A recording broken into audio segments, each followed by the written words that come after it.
she's going to entertain you. This is her very first night doing stand-up comedy. And to make it even more embarrassing, I have known her for a little over 6 months, about 6 months, and I actually don't know her last name. Anderson. It's like Smith. Oh, that white person name. Okay. You could have just told me it was one of the white person names, and I only would have been here for an hour. Oh, there you go. Yes, she's just about to hit the stage, Bill. Bill, it's her first time. It's your first time. You're going to stop heckling right now, right? I told him I wouldn't even talk to him again. Are you going to time her on your My Little Pony timer? I am going to time her on my Little Pony timer. Yes, Tim? Yes, I am. Everyone takes care of Betty. You're going to be nice to her, right? You're going to give her a good intro, right? Ladies and gentlemen, I absolutely love this girl. We are so lucky that she is giving us her very first comedy set on this stage here at Ozzy's Comedy Wednesdays. Would you please show a lot of love and support to the beautiful and the very funny and very wonderful Maddie Anderson!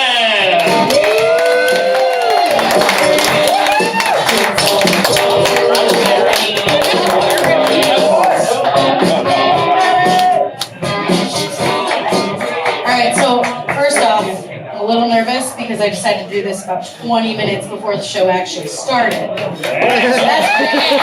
I'm not prepared at all. I wrote a couple of notes on a cocktail napkin just because I was like, what if I forget what I want to talk about up there? And then I'm just like, hey, Tony, let's put on some karaoke music and do a jam. But some of you know who I am, and I expect you all to laugh anyways because I serve you drinks and I touch your food before you get it every other Wednesday. And I will remember your face. Not that I'm saying I would actually do anything to your food, but now that that's out there, you don't know. So, I am working 2 jobs. One of them's here. Woo, go me! Still broke as hell, but that's fun. I've been married for 6 years, 25. Woo, go me! I ran away and got married because I'm a weirdo. And my husband, I love him, but he's kind of a dick. Like, he's like the guy that like hates everybody, and I'm not that person. So we'll go out, and he's like, 15 minutes in, he's like, are we going home yet? I'm like, talk to one person. He's like, but there's people here. I don't want to do this today. Yeah, that's the love of my life. Hating everyone. He also apparently hates me in his sleep because he talks in his sleep, but not like a normal person where they just mumble random crap. No, he likes to scare me in my sleep while he's asleep. There was one night where every hour on the hour he kept shaking me awake. It's like, they're coming. I was like, who's coming? Who's coming to the house? And then he'd roll over and start snoring, and I was like, oh, that's great. I'll just try to go back to sleep now because I can't sleep anyways. And then 15 minutes before my alarm went off that morning, he shook me awake, and he's like, they're here. They're at the window. And I sleep next to the window, so I look over, scared out of my mind, see nothing, look back over. So I proceed to backhand him, wake him up, he's pissed. He's like, why the hell did you do that? And I was like, you know why. I haven't slept at all, and I have to go to work. Both jobs. It was a great time for me. There was another night where right before he went to sleep, we had watched a scary movie, and he rolls over and he's like, what's that in the corner?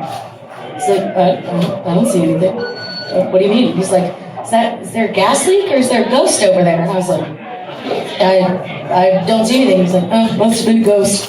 Rolls over. Which did not leave me to sleep for another 6 hours. That was great. That was a great day. Wonderful for me. I'm shaking like a leaf. This is great. Love it. Write out my little napkin notes. Excuse me. Oh, so I'm awkward, just let you guys know. And I have weird fears. One of them is whenever I'm driving on a freeway, if I'm on an overpass or under an overpass, I stop. Especially if there's traffic. So like on the 405 coming up, when there's an overpass, I stop and I let it until I can get my car all the way across. Because my nightmare situation is I'm going to be one of those doubles on a movie when the earthquake hits and they get smashed because the overpass falls. I'm going to die. That's exactly what I feel. There was one time I was on an overpass and I didn't do that and I'm like, I'll be fine. I can get over this fear. a semi drove by and the whole thing shook and I was like, this is it. This is where I died. This is the end of me. I was like texting my friend. I was like, you get my scarves. I hope you enjoy them. They're really warm. I have like 50 because that's my thing. I'm a scarf person. No clothes, just scarves. Now, I have like 3 pants and 4 shirts. And then my uniform here, like my life. What else? Pull out my little napkin, excuse me. Oh, I'm terrified of being annoying. I feel like I'm always annoying. And I tell people, if I'm annoying you, let me know, because I don't know when I'm being annoying. I just am. And no one ever tells me, so I don't know if I'm actually annoying or if I just think I'm annoying. So that happens all the time. So it's like a constant stressor as to whether or not I'm just annoying the shit out of everybody and no one likes me and they're just pretending to think I'm nice to make me feel better because they're like, oh, this girl, she's really weird and awkward and we should just laugh because she needs it. She needs it in her life. Because that's my daily debacle, my daily stress. I wake up after working here most nights and I'm like, did they actually like me or did they just feel really bad for my life in general? Because I can't tell. It's the biggest stressor for me. I'm also a weirdo because I talk to my pets all the time. Actually, me and my husband talk through our pets to each other all the time. So I'll walk in the door and he's like, Millie, attack your mom. She was a whore today. Not a whore. He calls me a whore. Because we live in a hoose.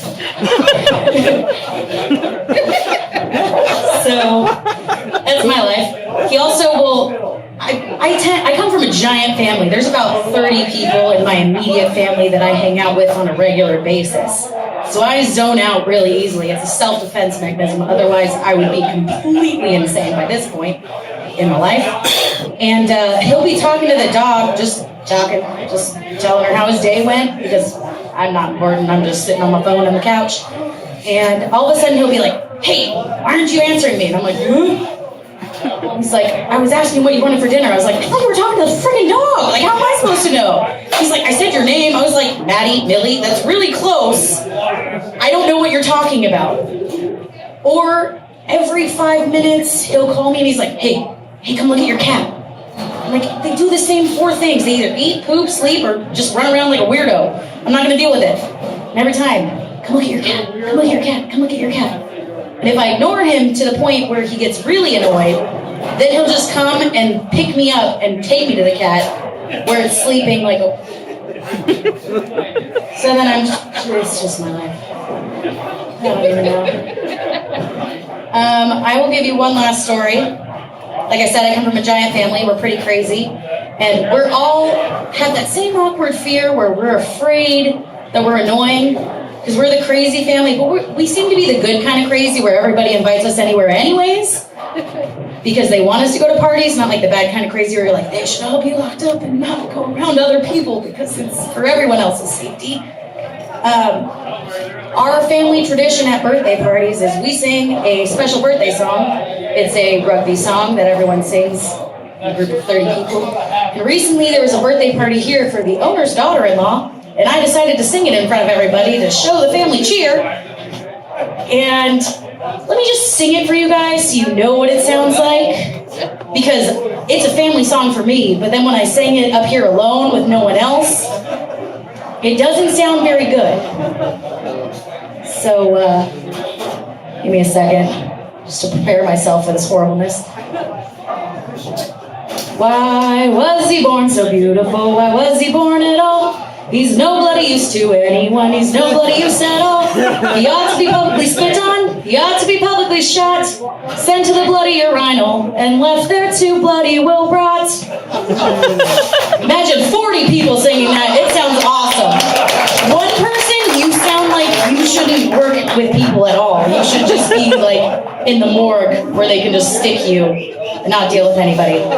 So that was my first set. Thank you guys for dealing with it. Have a great night. Here's John.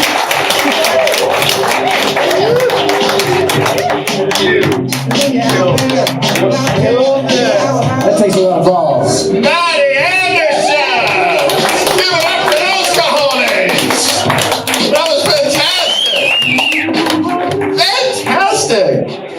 telling stories and singing. That's perfect.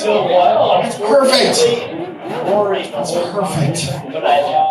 How can I ruin this? There's gotta be a way. How'd it feel?